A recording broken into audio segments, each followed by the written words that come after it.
Bonjour Christina. Bonjour Christina. Bonjour Christina, c'est bon.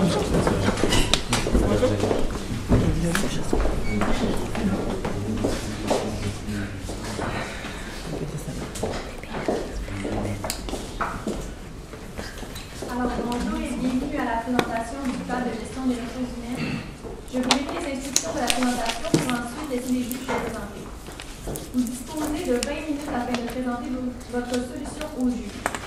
Le temps commencera à s'écouler dès que vous débuterez votre présentation. Je vous montrerai le temps restant à l'aide des cartons lorsqu'il vous restera 10 minutes, 2 minutes et 30 secondes. Je vous indiquerai les 10 dernières secondes sur mes doigts. Si l'un des membres de l'équipe continue de parler après la fin du décompte, des points lui seront enlevés. Le jury bénéficiera d'une période de questions de 5 minutes afin d'éclaircir certains éléments de votre présentation. Veuillez noter que lors de la période de questions, si un membre de l'équipe est en train de parler lorsque le temps est complètement écoulé, il est autorisé à terminer sa phrase. Je laisserai donc les juges se présenter et par la suite, vous pourrez débuter. Bonne présentation. Bonjour, moi c'est Marie-Hélène David, cofondatrice de Canva. Mylène Cusson, cofondatrice également. Bonjour Christina Stellini, vice-présidente ressources humaines Banque nationale. Bonjour, Claudine Contreras, enseignante SSE Laval. C'est vous qui allez montrer les cartes en temps. Qui n'a jamais rêvé de créer sa propre entreprise? Cela requiert du courage, de la patience, de l'organisation, pour n'en nommer que quelques-uns. Vous avez le courage de prendre ce pas de plus et de créer votre propre entreprise, Canva. Une entreprise qui est alignée avec vos valeurs, avec ce qui vous tient à cœur. Et vous voulez que ce rêve qui s'est concrétisé par Canva continue de grandir, continue de se perfectionner. C'est pourquoi vous avez fait appel à nous, le groupe de consultation DLB, composé par Marie-Soleil Dubé, Nader Biagi et moi-même, Ariana Lenz.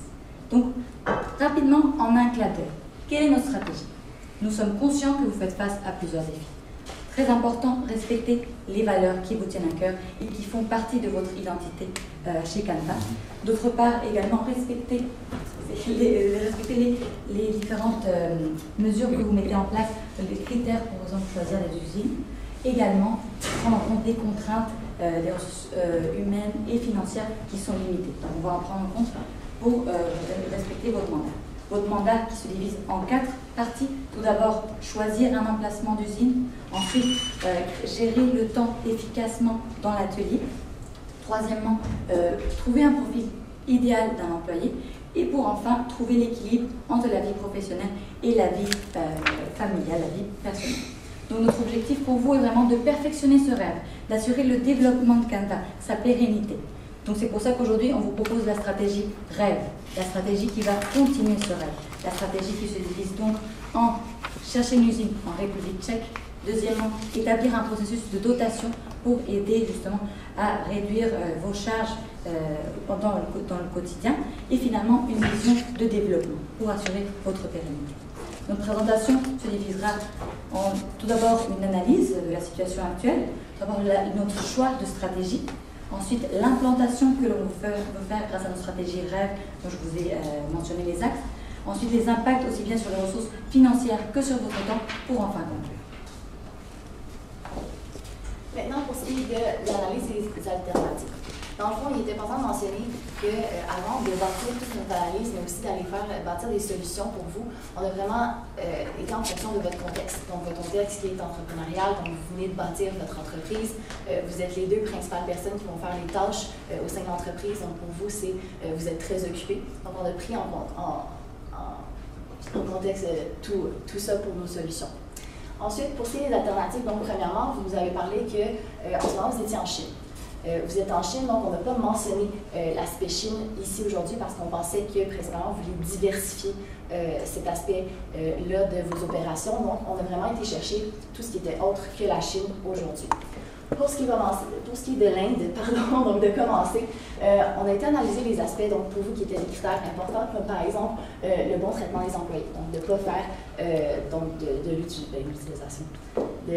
d'utiliser la main-d'œuvre qui est des enfants. Ensuite, la production personnalisée. Donc ça, c'est des contextes que vous aviez déjà analysés pour l'Inde, mais nous, ce qu'on a vraiment vu qui était le point négatif de cet aspect-là, c'était vraiment l'état du réseau routier donc en Inde. Ensuite, on a été voir pour ce qui est de la Tunisie. Donc, vous l'aviez aussi analysé. Puis, vous avez donc mentionné que les aspects les plus négatifs, c'était vraiment le cuir vegan qui était à importer d'un autre pays et donc l'importation de cuir. Ensuite, pour ce qui est du Mexique, vous avez analysé en ce moment, donc il y a eu en effet une catastrophe naturelle. Donc, c'est peut-être pas le meilleur moment pour aller donc chercher des fournisseurs qui sont plus au niveau du Mexique. Puis aussi, donc, l'ALENA qui, en ce moment, il y a peut-être un petit problème à ce niveau-là pour le Mexique avec les États-Unis. Finalement, les autres, vraiment, possibilités qu'on est allé voir, donc les alternatives, on sait évidemment que l'Asie du Sud-Est est une autre possibilité.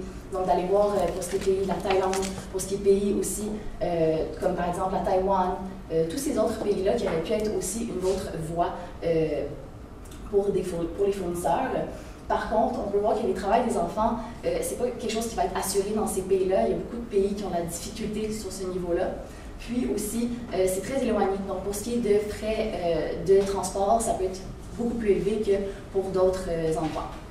Et finalement, l'alternative que nous, on vous propose, c'est vraiment d'aller voir la République tchèque, qui est en Europe de l'Est. Parce que l'Europe de l'Est, principalement, on va assurer un bon traitement des employés, étant donné qu'ils font partie de l'Union européenne. On va aussi assurer une production qui est personnalisée, étant donné que, évidemment, la culture qui est là-bas, donc tout ce qui est manufacture, ressemble beaucoup à ce qui est déjà ici, donc en Amérique du Nord. Puis aussi, tout ce qui est accès aux matériaux. Évidemment, ils ont un accès qui est pas mal semblable à ici. Puis, tout ce qui est respect des délais de production, on pense qu'aller en Europe de l'Est, c'est beaucoup plus près de nous que l'Asie. Donc, principalement, ça va peut-être être plus simple d'aller chercher et de faire le transport entre la République tchèque et ici, pour ce qui est des bons de commande et les boîtes. Et finalement, donc, tout ce qui est culture et stabilité politique, pour l'instant, c'est plus similaire et c'est aussi une culture qui va nous ressembler. Et on a un soutien, évidemment, de l'Union européenne qui, eux, vont nous aider pour tout ce qui est politique, mais aussi, comme mentionné, donc, les standards de production et les normes européennes. Et au final, donc, on pense que vraiment la République tchèque, ça va être la meilleure option.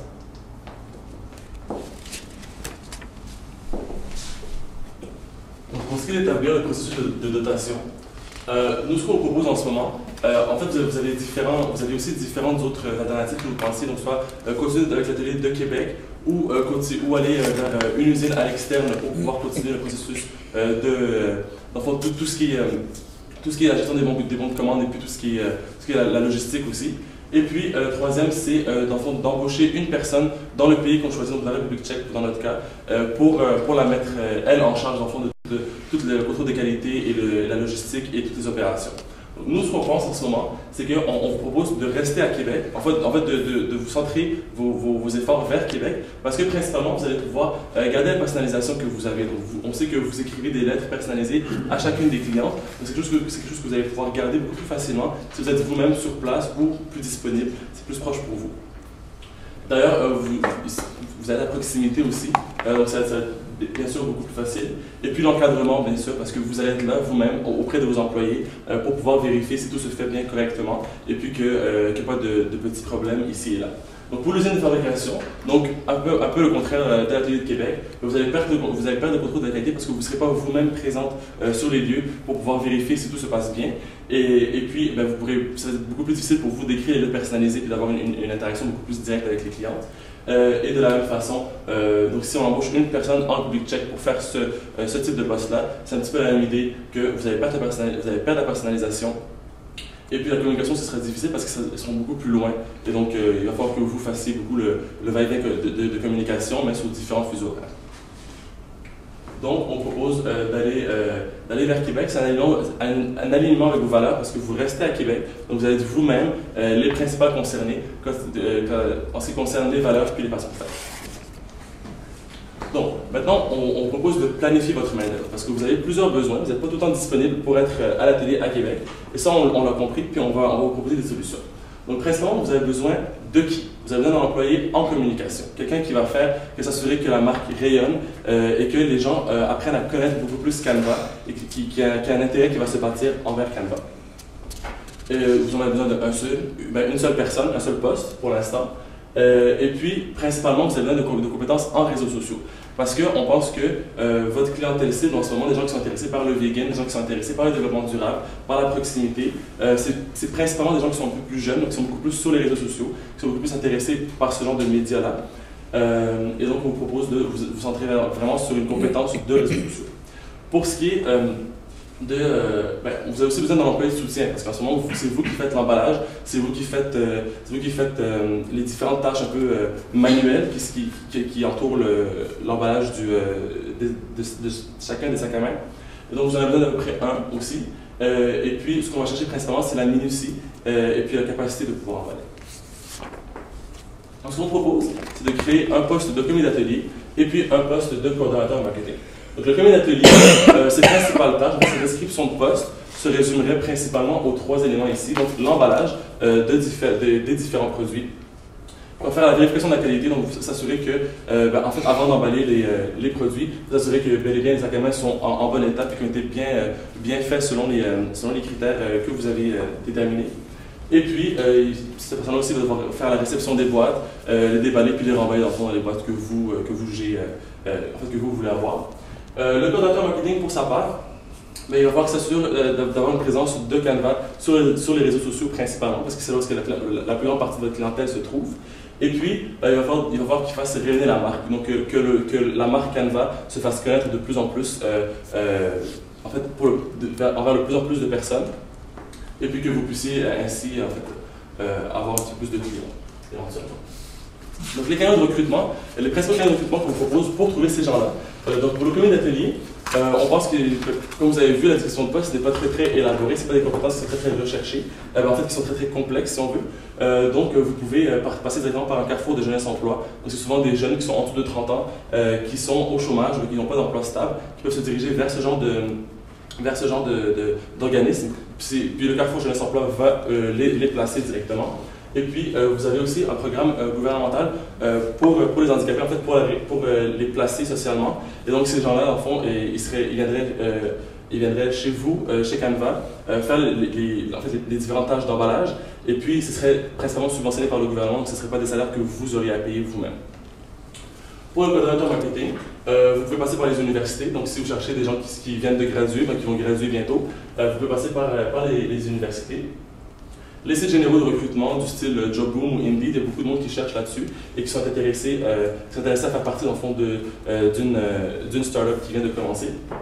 Et puis les réseaux sociaux, en fait, principalement parce que on pense que si vous voulez vous-même avoir un coordonnateur marketing qui est très présent sur les réseaux sociaux et puis qui connaît bien votre mission, vos valeurs et tout, il faut que ce soit quelqu'un qui vous suive déjà. Ce serait idéal si c'était quelqu'un qui vous suivait déjà sur les réseaux sociaux et qui connaîtrait déjà la marque Canva, donc qui pourrait vous aider beaucoup plus qui serait beaucoup plus proactif et puis qui pourrait utiliser les réseaux sociaux beaucoup mieux. Et donc, en somme, ça vous permettrait d'avoir un alignement sur votre responsabilité, sur votre valeur de la responsabilité sociale, principalement parce que vous pourriez non seulement aider l'environnement, mais aussi vous pourriez aider les personnes qui sont en recherche de nouveaux emplois et qui sont un petit peu plus dans la difficulté de les trouver.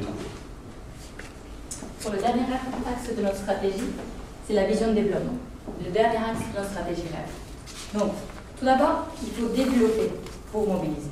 On veut que vos employés aient les compétences nécessaires pour pouvoir effectuer le travail de qualité auquel vous aspirez.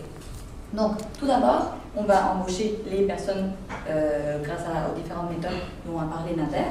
Et quand on les a embauchés, il va falloir les intégrer. En effet, l'intégration de l'employé au sein de l'entreprise est un moment crucial lors du processus de dotation. C'est la première image que l'employé se fait du travail chez vous. Donc, cette intégration va mettre justement l'accent sur votre vision, sur votre mission, sur vos valeurs que normalement le candidat qui a fait ses recherches connaît déjà un peu.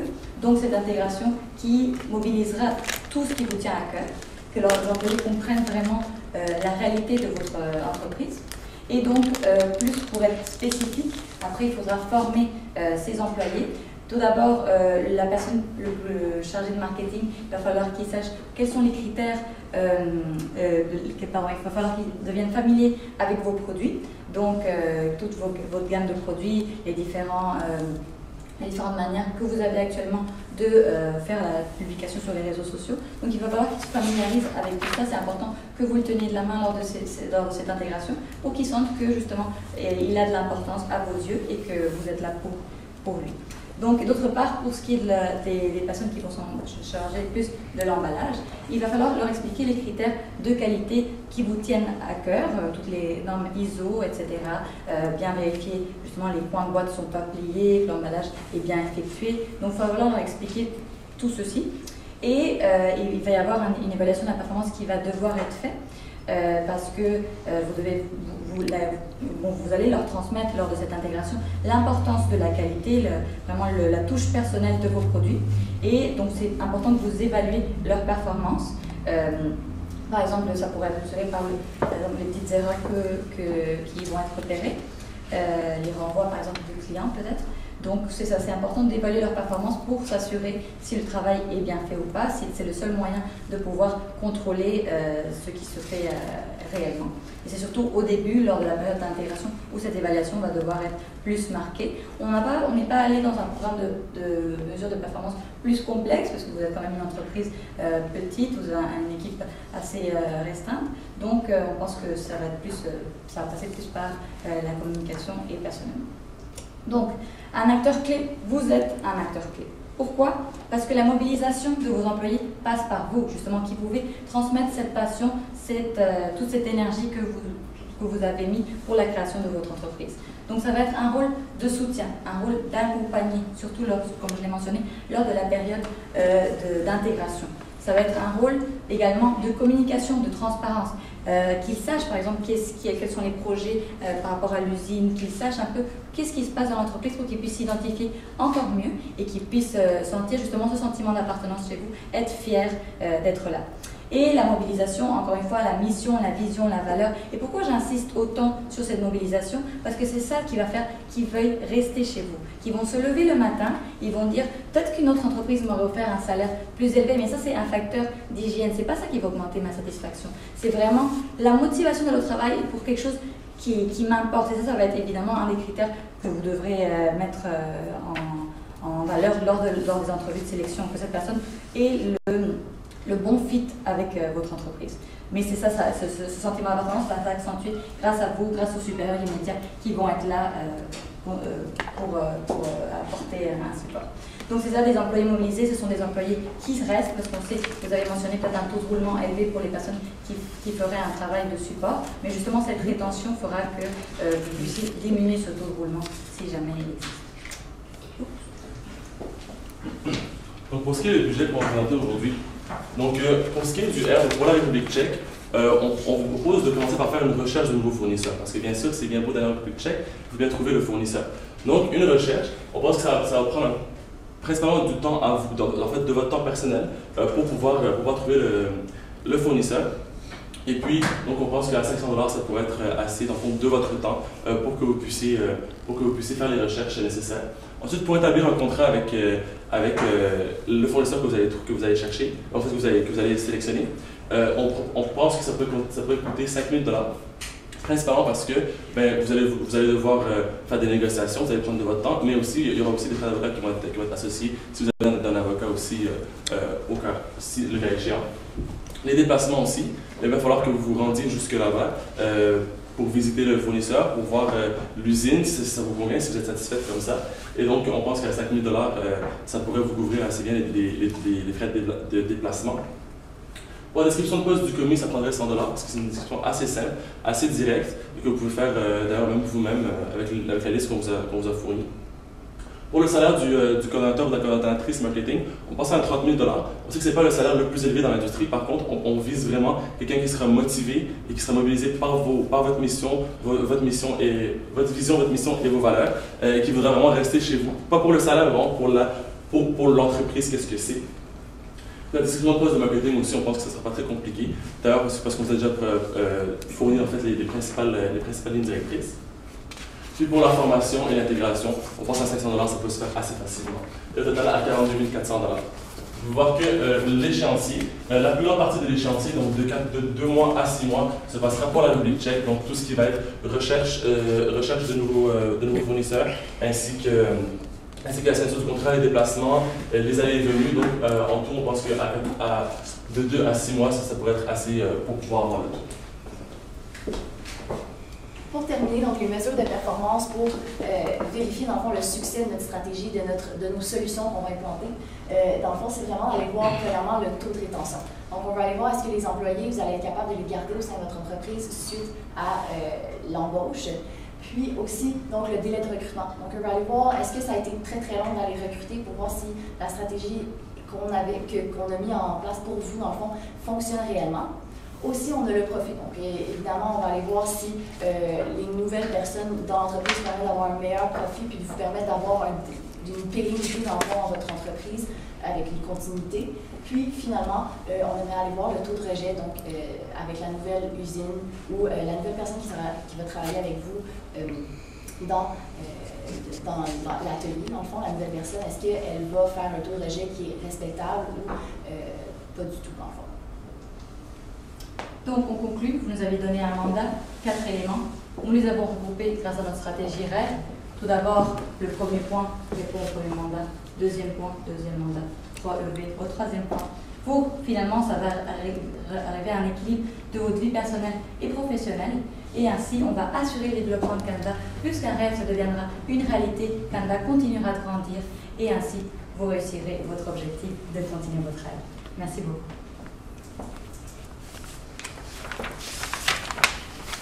Dites-moi donc, vous le payez comment, le commis?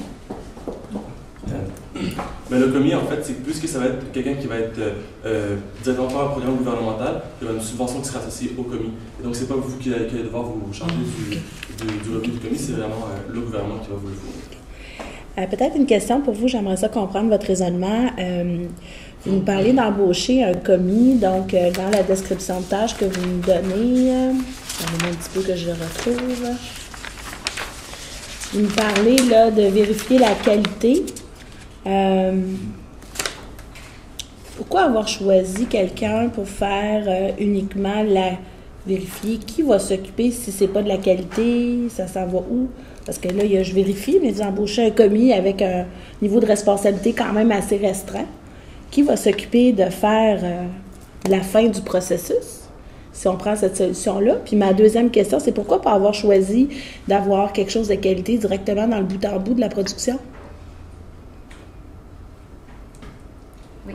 Alors, la première question, c'est qui va s'occuper de la partie Oui, finale? parce que... Oui. Oui. Alors, normalement, on va vouloir responsabiliser les employés qui vont faire le rôle de commis. C'est-à-dire, c'est sûr qu'on va faire les évaluations au début pour s'assurer que le travail est bien fait, mais on veut responsabiliser le commis qui va se sentir dès lors d'autant plus impliqué dans le processus puisqu'il a une responsabilité importante. Oui, peut-être par exemple si c'est une personne qui a un handicap, on va s'assurer que le handicap soit léger, c'est-à-dire qu'il faut quand même que la personne puisse... ça soit un handicap léger qui ne lui empêche pas justement d'effectuer les tâches nécessaires avec la qualité que vous exigez. Donc ça, on pense que ce serait une responsabilisation importante. Peut-être au début, plus un rôle d'accompagnement pour justement s'assurer... Donc il va se rendre jusqu'au bout, là? Oui. Okay. Oui, c'est notre but ultime. Et votre deuxième question, c'est peut-être plutôt avoir quelqu'un directement en République tchèque? Oui, en fait, qui fait la qualité bout en bout. Ok, parfait. Oui, alors ça, l'aspect qui ne nous plaisait pas d'avoir quelqu'un en République tchèque, c'est que le degré de personnalisation est un peu perdu. On a un peu des employés dispatchés en République tchèque, tandis que s'ils sont tous regroupés au sein même de votre usine à Québec, il y a plus un sentiment de familiarité et en plus également c'est un peu plus difficile la communication à cause des différents fuseaux horaires, etc. Donc on pense que ça, plus être tous rapprochés, disons, c'est une meilleure option pour le court terme. Après, évidemment, ça pourrait songer quand l'entreprise sera déjà bien en place. On pourra songer à cette idée-là, mais pour le début, c'est sûr qu'on veut que tout soit sûr. C'est intéressant comme analyse que vous ayez ajouté la République tchèque. Vous êtes allé un peu en dehors des sentiers battus. Vous en déduisez qu'il y a un prix avantageux, mais en quoi? Et là, on a une différence de taux de change, il va y avoir des frais de douane, les envois postaux. Donc, en quoi, c'est quoi les chiffres pour la République tchèque? En fait, c'est qu'en République tchèque, ils n'utilisent pas l'euro. Ils utilisent une autre monnaie sur laquelle le dollar canadien a un avantage. Donc on pense que juste avec le taux de change, principalement avec le taux de change, vous pouvez avoir des économies intéressantes. Par la suite, on sait que récemment, il y a eu un nouveau contrat, en fait un accord de libre-échange entre l'Union européenne et le Canada qui a été signé récemment. Et donc, si vous avez des activités en République tchèque, bien, le libre-échange s'applique quand même. Et donc, les tarifs de douane sont avantageux si ce n'est pas inexistant. Est-ce que vous connaissez les compétences de la République tchèque? Est-ce qu'ils ont des compétences dans la fabrication de sacs? On sait qu'en général, l'Europe de l'Est sont assez forts sur tout ce qui est manufacturier, tout ce qui est textile aussi. Donc on pense que ça ne va pas être quelque chose de un très gros enjeu pour vous. En plus, ils ont si je peux me permettre, ils ont des universités assez reconnues, ils ont un niveau d'éducation qui est reconnu. Donc on pense que le niveau d'éducation, on peut trouver des personnes qualifiées sans aucun problème. Dites-moi, dans l'équilibre travail-famille, on a ici affaire à 2 jeunes mamans. Un des éléments, en fait, que la Chine amène, c'est des fuseaux horaires différents. En quoi ça va améliorer leur qualité de vie si on continue à travailler sur des fuseaux horaires qui sont différents? Parce que c'est quand même... on va avoir la Chine sur un horaire, ensuite on va avoir la République tchèque sur un autre fuseau horaire. Je pense que principalement, le changement d'horaire, déjà à la base, il va être moins grand que celui qui va être en Chine. En fait, qui est déjà établi en Chine, le fuseau horaire est beaucoup plus grand. Mais surtout le fait que l'équilibre, on veut vraiment l'apporter avec le fait que vous allez avoir une nouvelle coordonnatrice qui va vous aider pour ce qui est des autres tâches. Donc, ça va vous aider aussi à avoir un meilleur équilibre pour ce qui est de votre famille. Mais c'est principalement le fait qu'on pensait que le fait que le taux horaire est différent, ça allait apporter déjà une bonne différence. Qu'est-ce que vous faites avec l'usine en Chine? La période de questions. Merci.